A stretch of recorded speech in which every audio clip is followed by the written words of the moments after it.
Hey guys, welcome back to another Rest, Eat, Move podcast. We're going to follow up on our last podcast today. So if you haven't listened to that one, it's a good place to start. You can jump right into this one too. It's not like there's anything you must know. But we want to continue the conversation. We want to continue the conversation around, this podcast is titled Rest, Eat, Move. And I think sometimes, just in general, we tend to navigate to the eating piece. It's sexy, it's relevant, people want to know about it, there's so much to talk about. We hit on the move, we hit on the rest, but why all of them? Because it could be really easy to bring you just nutritional stuff every day, but it doesn't quite work in that isolation in the body. So today we're going to talk about the whole big picture, the rest, eat, move. I'm going to call this the big loop, how everything is connected. And why, if you don't think about that connection, you may be missing a step. And as always, we've been talking about Roan, Roan.com, a great partner of ours, great mission, men's mental health, great clothes. And today I got my Roan pants on. OTL-20 for 20% off at Roan.com. And again, great partnership. Look them up. We love what they're doing. So, Dad, today, as me and you listen to our own podcast sometimes, not only just to get better, but kind of see, hey, what did we talk about? How did the flow go? What did we miss? What can we elaborate? And we wanted to go down maybe a path of weight loss, or we wanted to talk about maybe a little bit of that hormonal replacement. But I think we came to the conclusion today that as a society, we're super stressed out. I would say we're chronically stressed as a society. Corporate America is busier and complex and compliance and dings and pings, and you got Teams and email and phone and internet and everything. Working from home, working from office. And that's a big deal when it comes to nutrition, when it comes to our health. And if all you're paying attention is to food, you may be missing a piece of how that food works. So bring the listener back, and we'll go down a couple different paths, but you came up with many different concepts in your book, but it took us a while to come up with Rest, Eat, Move. Take us back, and although it was there, why wasn't it not common sense to kind of come up with Rest, Eat, Move? Well, again, go back in time when I was at the MAC, everybody was trying to lose weight, or I was in bodybuilding, and, it's all about eating and moving. It wasn't anything to do with rest, and so people weren't struggling with stress like the way we are today, or the sleep wasn't such a big issue. But they were. It's not like stress was just invented. No, but it wasn't so, mental health and anxiety, and it wasn't such a big deal. You didn't have clients talking about their kids, that their kids are stressed out. No, I didn't have clients coming in and say, I just don't sleep anymore. I'm on SSRIs, or I'm this. It wasn't really that much of a conversation. It's like, hey, help me lose weight. Yeah. Help me with my blood pressure. Help me with my cholesterol.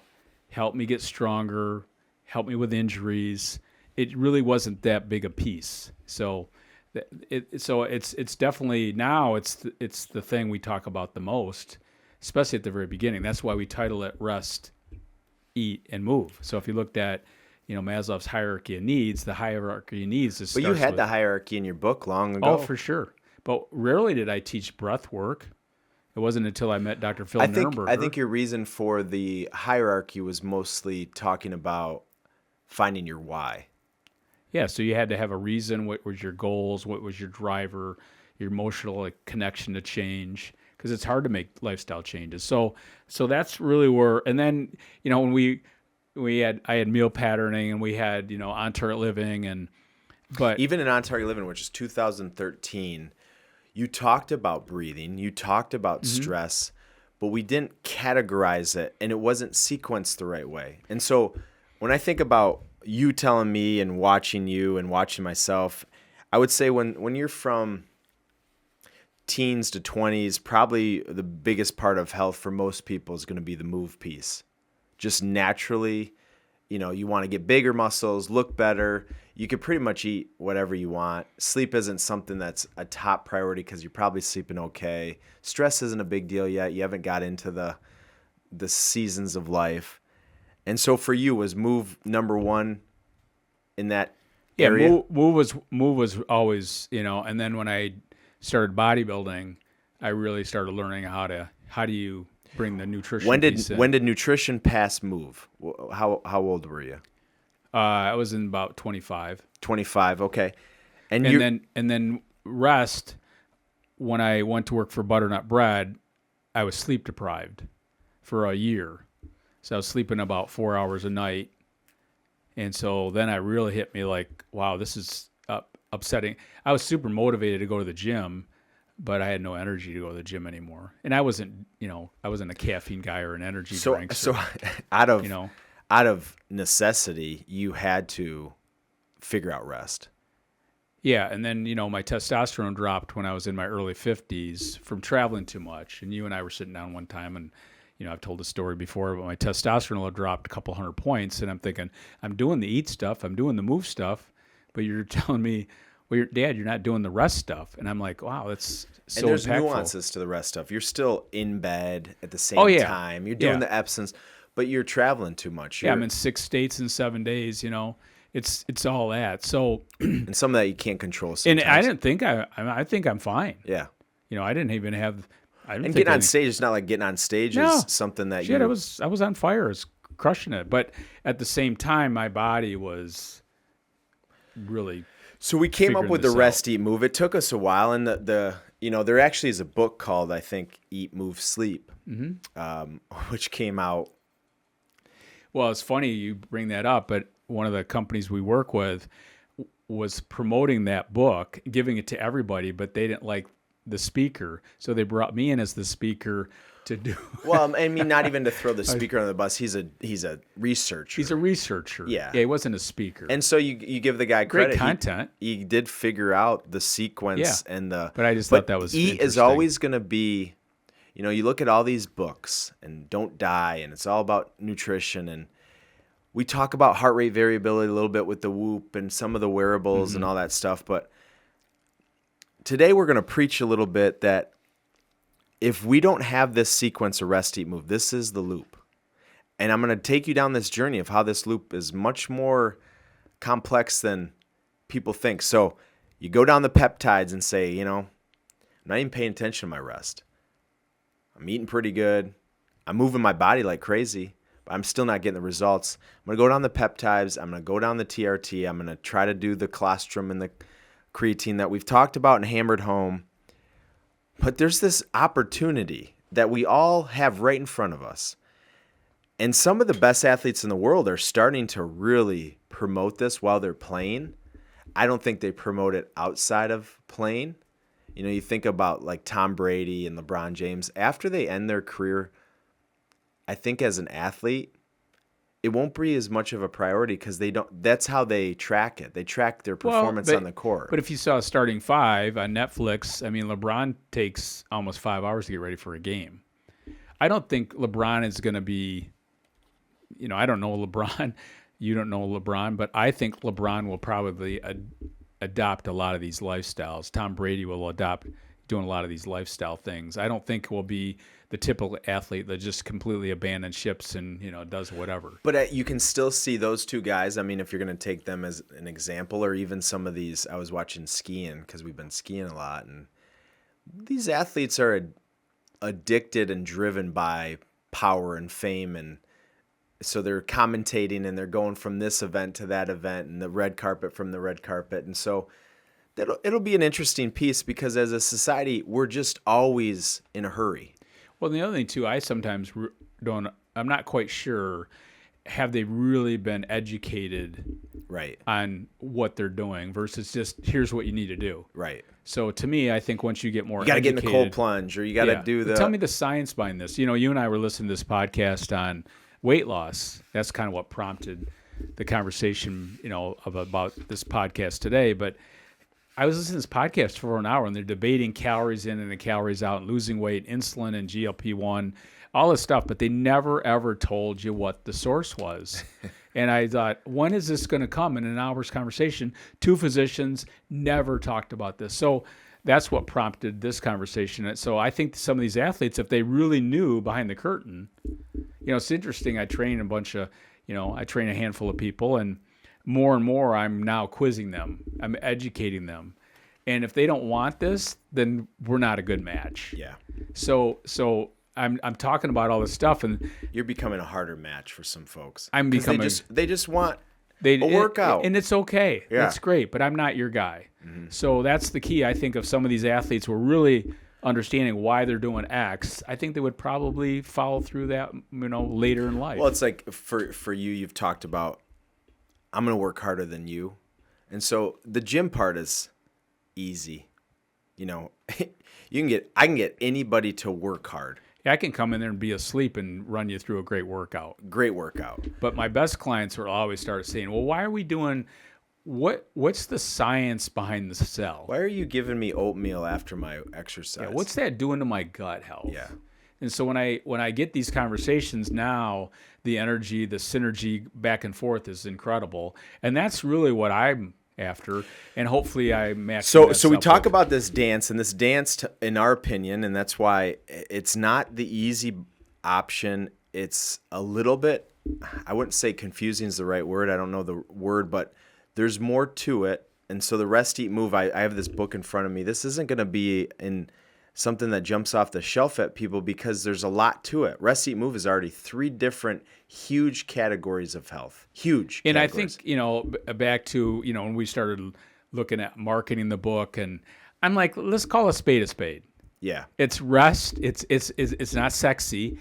And I find many people, and again, I'm working on some of this stuff right now with Barry, but how do you make this a little bit, because people see that, they're like, oh, that's too overwhelming. I can't do it.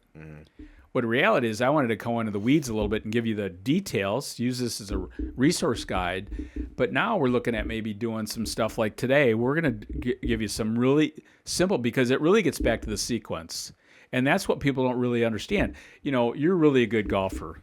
If you're teaching a brand new golfer, you're going to start with a sequence. I hate teaching golf. I know, but you know what I'm saying. No, I know. If you don't have a good grip, you're training with John Delacroix back in the day.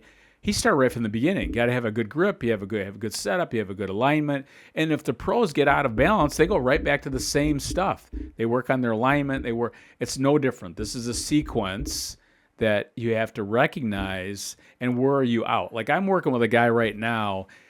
His rest is completely out of balance, which leads to a whole bunch of problems and everything else. Until he leads to all the problems. Until he gets the rest piece right. He's doing all the eat stuff good. He's doing the move stuff good. And then he's frustrated because he's not getting the results he wants, can't sleep anymore. The list goes on. So that's why we're talking about the sequence today. All right. So sequence, you threw me the golf thing. I am joking, but I'm not joking. Golf is one thing for me. It is it's something that I'm so passionate about for myself. It's like a selfish joy that I hate teaching it. But if I were to teach somebody, the first thing that I see most people do, especially if you are starting to get passionate about it, you're watching on TV, is what do? They buy a new outfit, new golf shoes, new golf clubs, right? Better ball.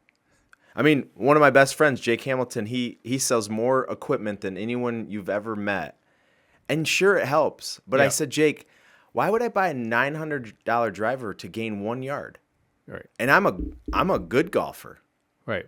Now, maybe that's a little bit more with a bad. But my point is, it's like saying, I'm not sleeping, but my first step is I'm gonna dump colostrum into my mouth. But if somebody came to you about golf and said, hey, and was really curious, I think you'd enjoy coaching them. Yeah, I was just. No, I making get that, but the same thing. But if they're not curious, no, yeah, I have no interest for a non-curious right? golfer. So that's where we're at today. Is like, I can do testosterone replacement therapy, but if you have a little more curiosity about that, yeah. So let's take you down this. So today, as we're building off, again, like we said, the last podcast. So hold on one second. So if you are taking anything like a blood pressure medication or a cholesterol medication or testosterone replacement therapy, this is where we begin right now. Yeah, this is where we begin. Acid reflux, hormonal replacement, Doesn't matter. sleep aid, all of them.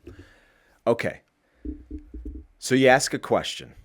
Hormones are a big deal. Give the listener a quick 2 seconds of what a hormone is. Hormones are chemical messengers that talk to the body. Okay, so they start to orchestrate. They talk. They're orchestrating what's happening in the body. We know about testosterone and estrogen, but there's others. There's stress hormones. Hey, Joe, give me more blood flow.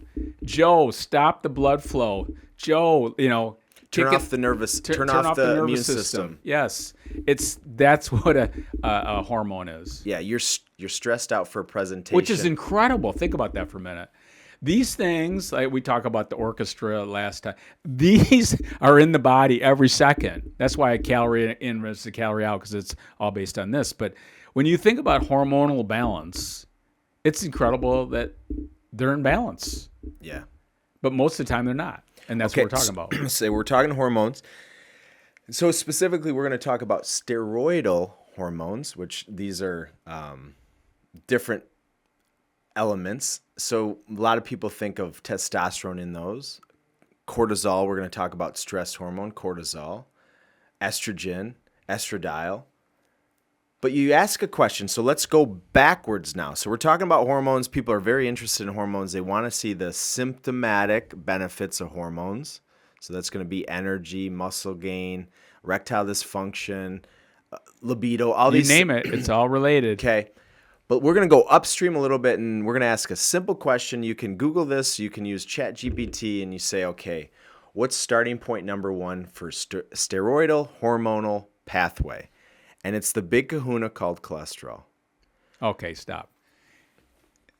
The cholesterol is made from, all your steroidal hormones are made from cholesterol? Is that what you're saying? Yeah, so cholesterol is the precursor to all steroidal I thought hormones. I was supposed to lower cholesterol.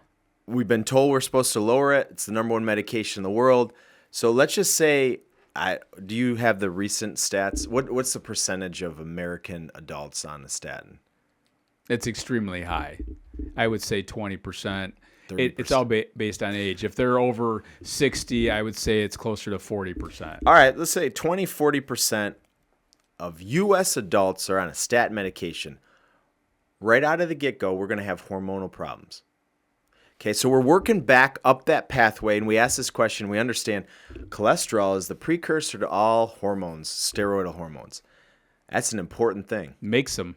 Yep. Oh, and by the way, in that pathway, it makes coenzyme Q10, which is a powerful antioxidant, helps your heart not, have those issues. So when we go up that pathway, and then you say, okay, well, that's very interesting. You've heard us maybe talk about that before. But this is why there's more to the orchestra than just food. Because then you ask the question, well, what about stress?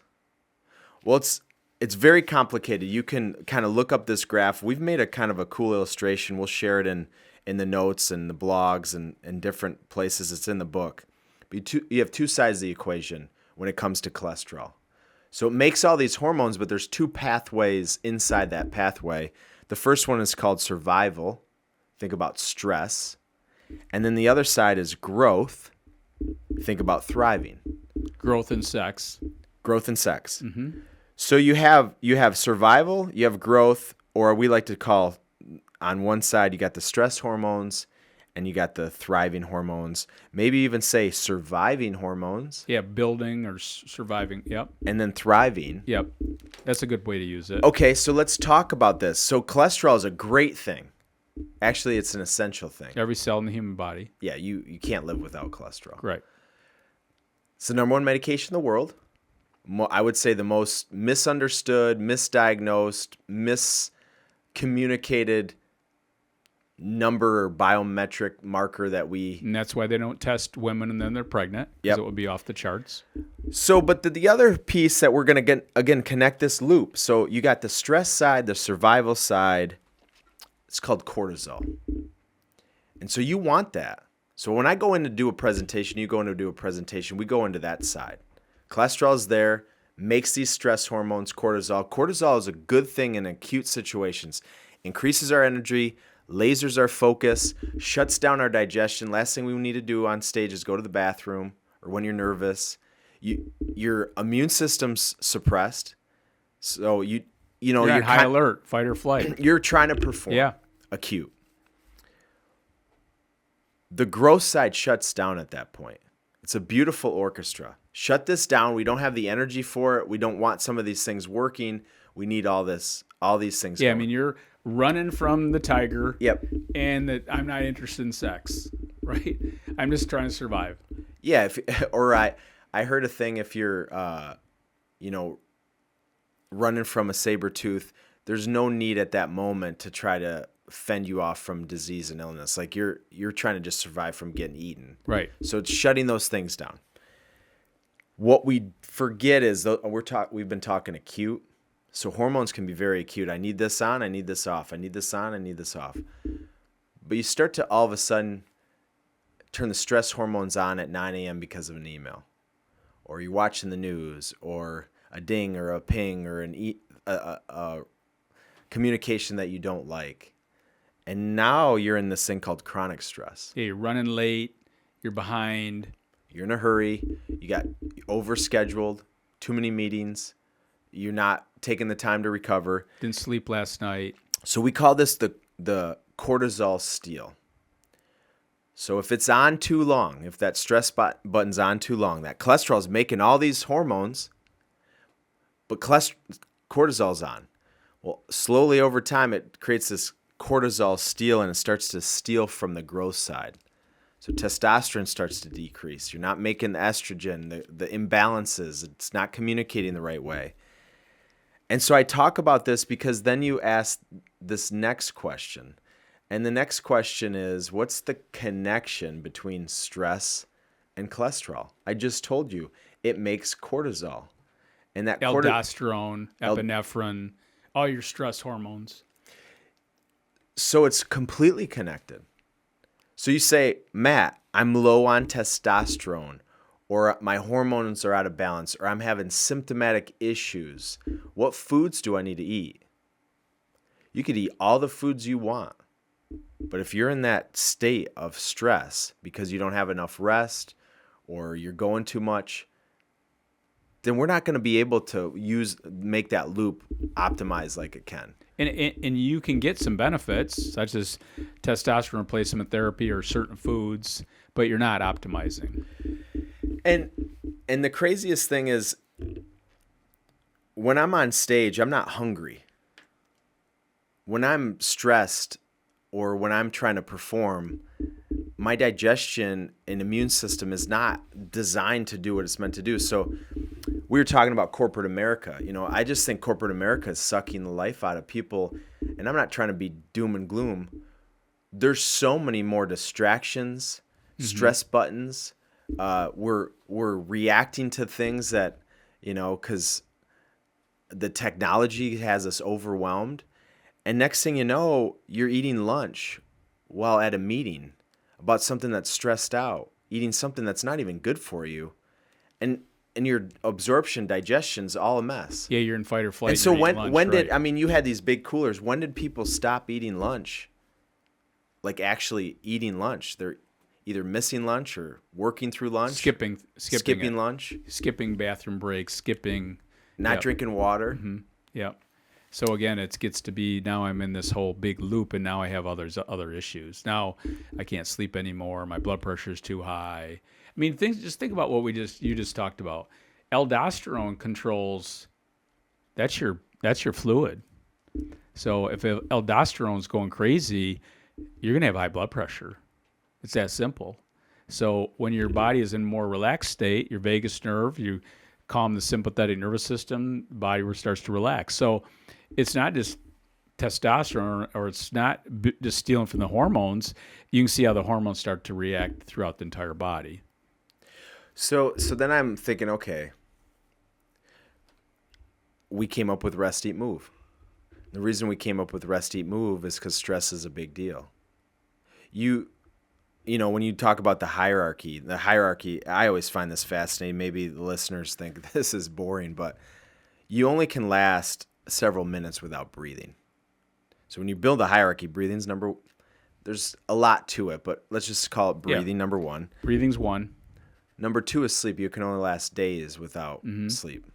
I don't know what the world record is, but you don't want to go 2-3 days without. We've done the sleep presentation, and if you just, let's just say you're you're instead of sleeping 8 hours a night, you're sleeping 6. And then over the course of a week, you're 14 hours less. In a course of a month, you can see how it starts to snowball. And no wonder after about 3 months of cutting your sleep off, you still have challenges at night with the kids. So if you just limit that, you start breaking that down, the body's going to break down over time. And then we work with so many people that they think it's normal to have 5 hours or 4 hours. They're so used to it, and they'll say to me, "I don't." And then the doctor says it's normal to have a testosterone at 300. Yeah, it's normal. Normal for who? So then you go breathing, sleep, water, food, exercise, and you start to see, oh my gosh, like you could go your whole life without exercising, like structured exercise. Most people do. Mm-hmm. Most people do. Mm-hmm. But you could go your whole life without structured exercise. Probably could even maybe thrive if you're moving your body in some different way than a structured in the gym. But, like I had a couple guys come in the other day, and one of the guys, I hadn't seen him since December, and I said, how you feeling? He goes, I feel great because I just don't do anything. I don't move my body. I don't do anything. Yeah, I don't know what's hurting or not. But when you take him out of that little bubble, yeah, he's very limited. What's the range? And so now his bubble, he's fine if he doesn't do anything, but if he has to do something, then he realizes, holy cow, So it hit us when you go that and you say, okay, what's the most powerful tool you have at your disposal every single day that's free? It's to change how you breathe. So when we talked about cortisol and we talk about cholesterol and we talk about this loop, we automatically breathe. But if you find yourself in this loop, let's just say if you go down the path, testosterone's low, doctor wants to put you on a statin medication, first tool you have, and sometimes we don't even talk about this because people are not ready for it, is to change how you breathe. But it's automatic. Well, and it's interesting, Barry and I were talking about this when we had our team meeting, but it's not sexy. And so I remember when I've trained with Dr. Phil Nirenberger, we'd go and do these, groups and we train them, and they would come back to me and they would say, is Dr. Phil going to talk about breathing again? I go, yeah, he's going to talk about breathing because you guys are not doing it. Yeah. Right? And then you're giving him all the problems you have, and he's giving you the solution, but you're not it's a practice. So it's the nasal, the slow, belly, diaphragmatic breathing. But when you get people, and I'm going to be the first to admit it, it's the hardest thing to get people to habitually change unless they're super desperate or already interested, curious about it. But when you get a guy or a girl, let's just say a top performer, we work in the financial space, let's just say top performing salesperson, they're going 900 miles an hour. They're making a lot of money. They have a lot of different obligations. They're seeing different people. They got to be on they can be sharp dressed, on point. They're on. They're on. When we can get them to understand and habitually change how they breathe and practice this exercise, their life changes more than any other thing we can teach them. Nutrition, exercise, but it's usually the last thing to do. And so when we wrote Rest, Eat, Move, the conversation was, well, problem is people don't really do the rest. So why do we even talk about it? Well, because it's the right thing to do. What's the backbone of how you're building this foundation? You know this, so I mean, if you can get people to create stillness, because that's what breathing will do, and how many people have I love that word stillness. But sometimes I'll say that to my clients, or we'll say this on stage, and when I did an MIT conference in Boston a couple years ago, the first thing I led with is stillness. How many of you in this audience have enough stillness in your life? Raise your hands. Not one hand went up. These are CFOs, CEOs. These are the top CFOs in the world. Yeah, and they all said the same thing. Like you hit us right in the forehead in the first 10 seconds. So you take corporate America, and corporate Americans running around like their heads cut off, and at the end of the day, you ask the question, well, what are we trying to really do? We're trying to do really good decisions as quick as possible in a way that really allows everyone to ebb and flow. But what happens is if we don't have the stillness, we're gonna be reacting.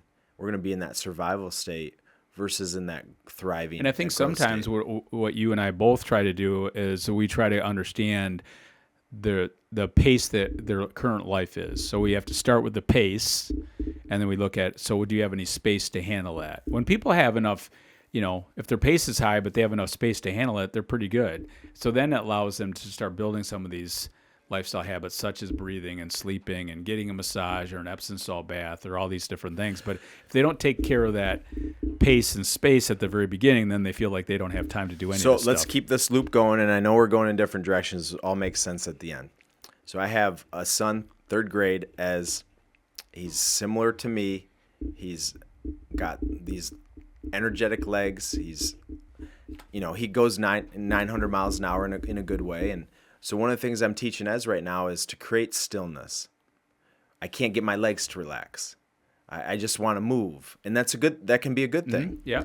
I want to play basketball. I want to play football. Show me how to run. Show me how to pass. Show me how to win. But what I'm trying to teach Ez, and it's going to take some time, he's 8 years old, is that if you can learn to actually quiet your mind and create the stillness, all those things improve. Now, when I watch some of these athletes and their parents say, well, I got a pretty good athlete, and I'm going to take him to a sports performance trainer, and he's going to teach him how to agility and speed and conditioning and jumping. And one of the best things that we could be doing for our kids is to teach them this rest, stillness piece because of that loop. Imagine if your kid is a pretty good athlete and you're thinking, well, they just need to get faster. Well, what if they could start to learn how to focus better, control their emotions, control their stress response? Because let's just say they're a better athlete than most kids. But then they run in, because you always run into someone that's better at some point, and then they get a little bit nervous, or maybe they get a little bit fearful, and they can't control that. That's what we're seeing. That's on an athletic level, but that's what we're seeing in society is you fit in your bubble, you go from here, go to there, but if that bubble gets cracked, you get outside of that, that's where we start to melt down. Well, if you think about all the best athletes, they all say the same thing. When they're in the zone, everything slows down. How do you get the brain to slow down? The fastest way to calm the mind is relax the body, is changing how you breathe. And it's interesting. I was talking to Angela the other day. I was getting a massage, and I said, how long does it take me to change my breath when I'm getting a massage? She said, usually in about 10 minutes, you can completely see the transformation. Well, I've told you. 10 minutes. I started doing the massages on Monday, and it takes me about 15. So on Monday, think about your Monday. You're listening right now. Think about your Monday. You come out of the weekend, maybe you spent with kids, great weekend, or whatever you were doing, and you got your agenda for the week, got the meetings for the week, you got the obligations. But on Monday, after the kids are gone, now it's like it's go time. What I found, though, is I started missing the massage on the end of the week, so I did it at the beginning. But still on Monday, when I go into that massage, I still got 20,000 things on my mind that I got to do. So it takes me 15 minutes. But once you quiet down, it creates this calmness. And you come out of there, and you actually start to do the thing that you need to do. Right. The thing that is distracting you. Right. So, again, because your mind is calm. So now you can think better. And then your body, back to hormonal, you're starting to get into that, so in a perfect balance. world, you're saying, okay, this is how it works. This is how your hormones work. This is how your blood work. All these things are telling us cues and clues. And one of the biggest impacts we can make is that rest bucket. We just told you about the cholesterol. We told you about the cortisol. Well, let's talk about physiological or these biomarkers that you can measure to measure your stress. You can measure your cortisol level. Mm-hmm. Might be something you do. If your cortisol level is high, you're going to have low growth hormones. Testosterone will be low. Generally, when I have, I had a couple women recently get their testosterone. They're like, I got the cortisol, this and that. I go, generally, when your testosterone level's low, cortisol is going to be high.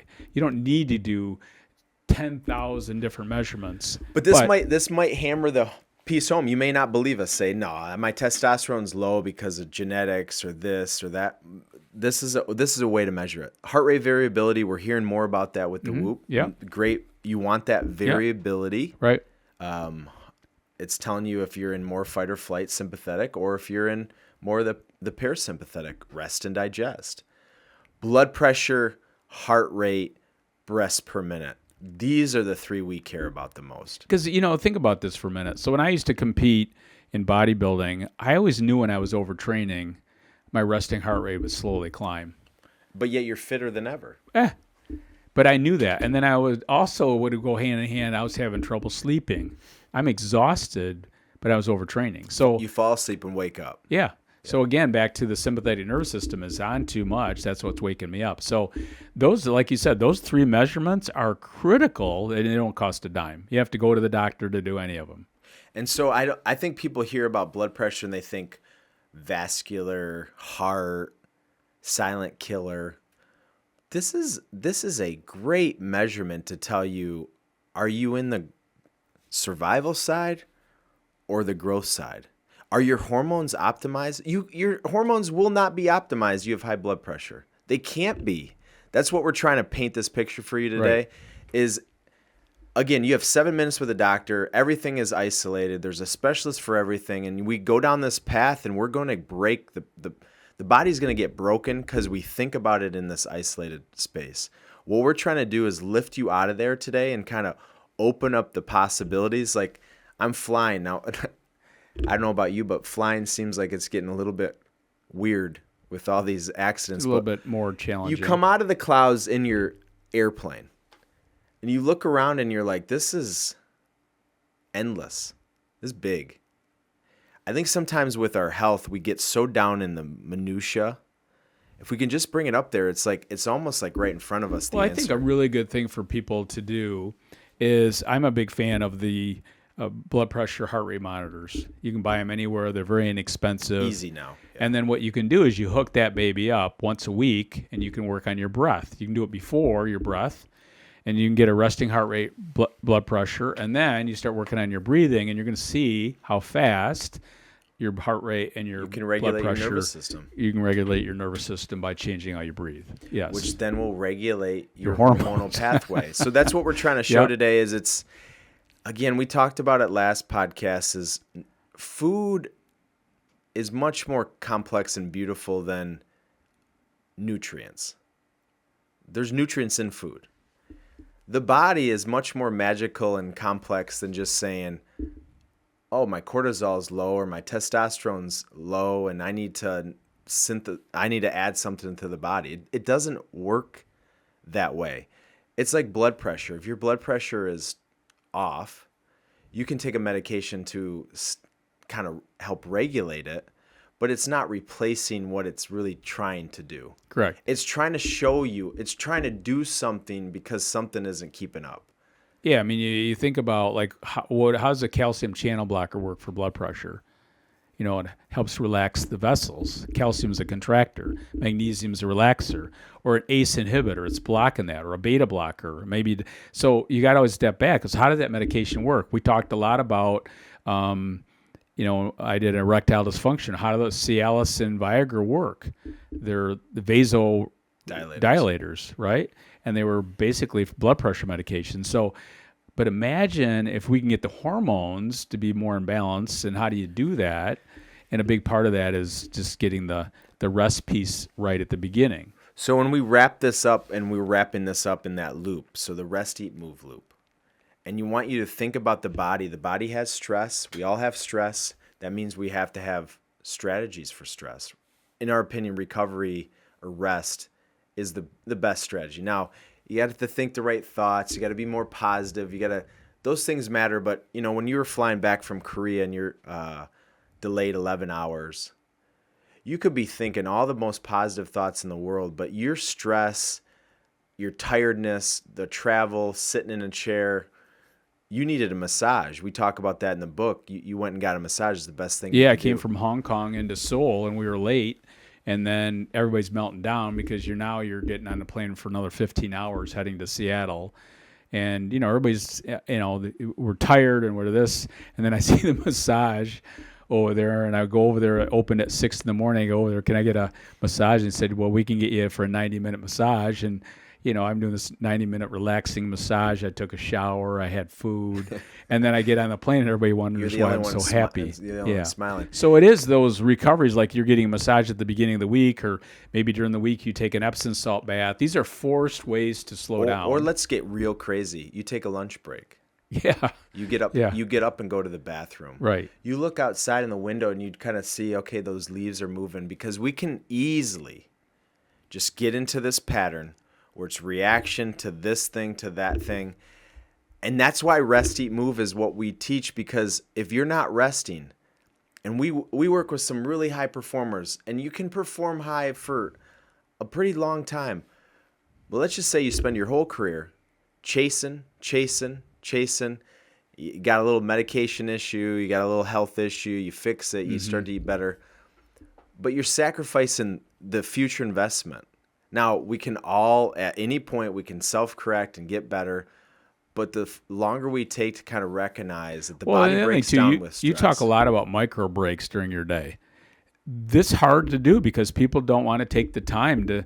Maybe they're scared of it. Maybe their boss doesn't allow them to do it. Or I remember when Dr. Phil used to do these relaxation exercises, sleep training, and he would say, watch these, he could tell all the super A personalities, they were squirming. They hated it.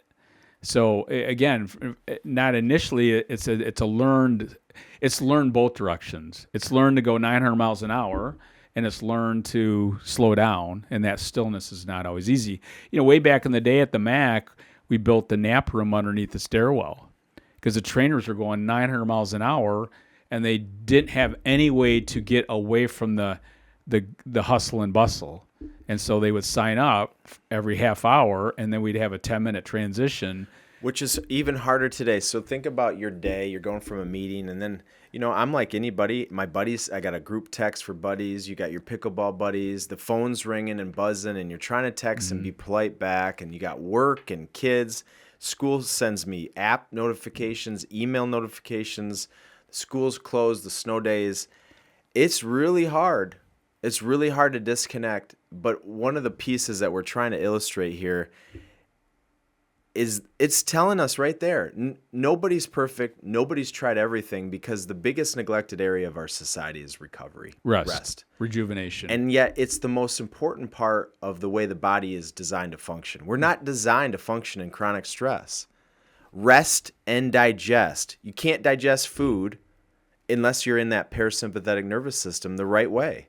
If most people get a good night of sleep, they're probably going to do pretty good. I can eat perfect, and if I don't sleep, I'm a mess.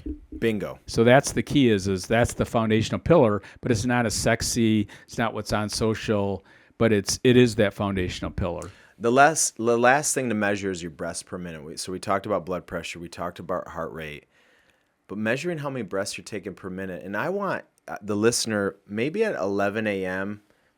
in your work environment, or whatever you're doing at 11 a.m., take your breaths per minute then. And what we found was happening right now in society, people are holding their breath. Their breath is not regular, so sometimes it's fast, sometimes it's slow. Well, you talk a lot about this in your presentations, is that when you're chest breathing, your Herring-Brewer reflexes kick in, which is fight or flight. And then what hormones are they stimulating? Stress side. So it's the cortisol. Yeah. So, wow. And then if I do the diaphragmatic slow breathing, what hormones? You can see it's just, what we're that's trying how to, beautiful the body is. It's complicated. It's complicated. But if you just said, hey, I'm just going to slow down and do some breath work, we like to do the 3-minute breath break. It's so hard for people to put that in there, but it's so effective if they do that. I do that with almost all my clients at the end of our session. We work on the breath, and they're like, oh, I need this. I go, yeah, it's something you could do every day. You could do it for a minute, 2 minutes, but yeah, it's a missing piece out there because it creates some stillness, and that's what so next time, just be aware. Awareness is a powerful tool.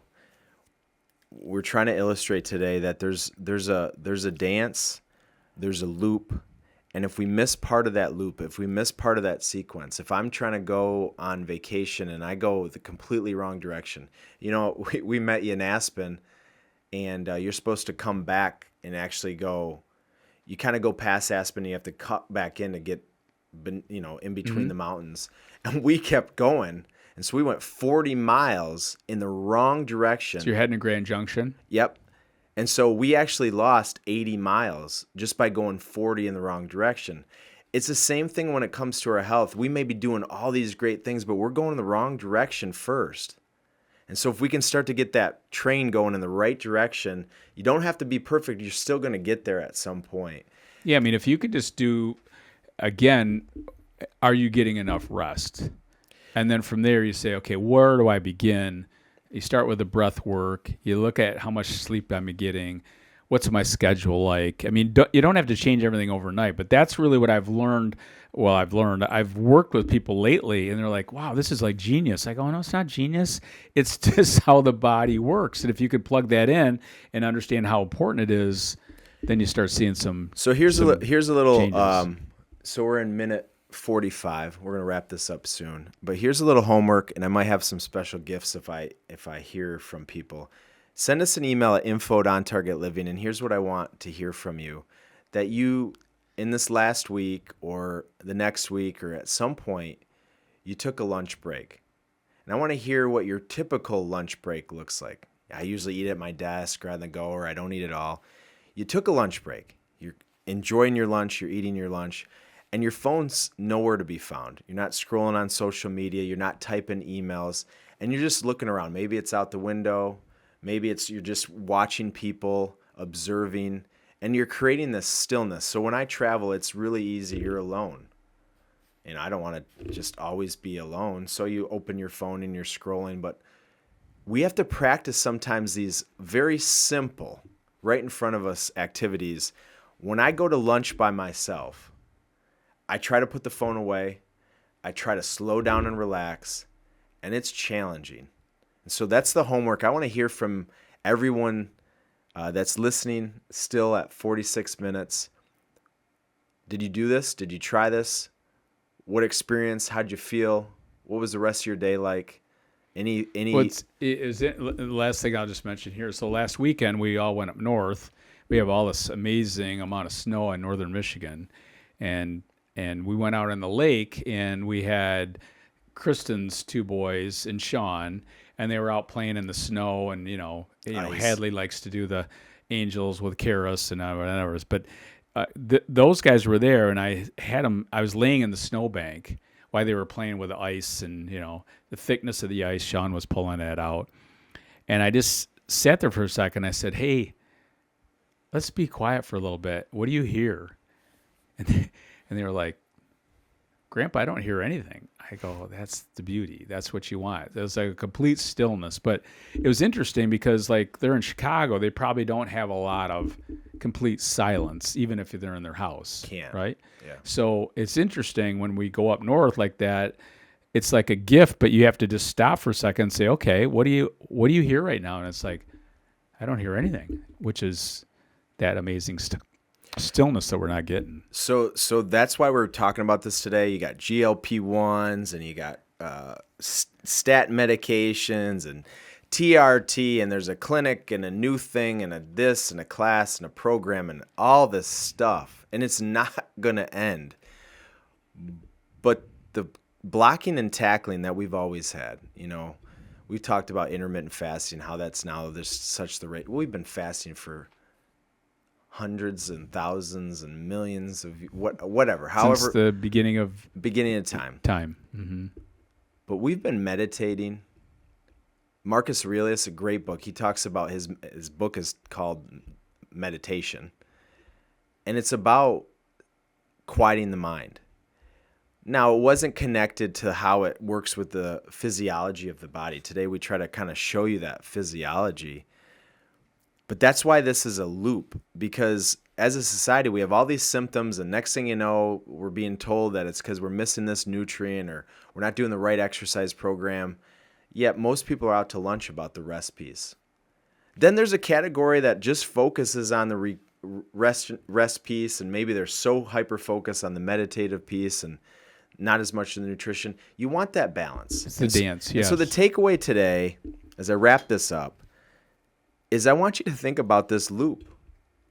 I would argue most of our listeners, most people we come in contact to, would benefit more than any other pillar from the rest. But I want you to look at your life, and I want you to put it in 3 buckets: rest bucket, eat bucket, move bucket. And I want you to kind of rate which one's number 1 on priority, execution, and which one's number 2 and which one's number 3. And my takeaway this week is I would spend all of your energy and time over the next month or so trying to create habits and rituals in that bucket that was the least prioritized, because it's probably going to have the most exponential result. And baby steps to develop that. And I talk about Forrest Gump in my presentation, and I talk about his superpower was his ability to be content with himself. He could sit on a bench, not looking at a phone, happy as can be, observing, talking. And I think most people, if I had them sit on a bench, would be the most uncomfortable thing they can do, which would tell you it's probably the number 1 thing you need to do. The body's a loop. The mind is a loop. We have to connect these things. We can't just shortcut it. And remember, rest, eat, and move.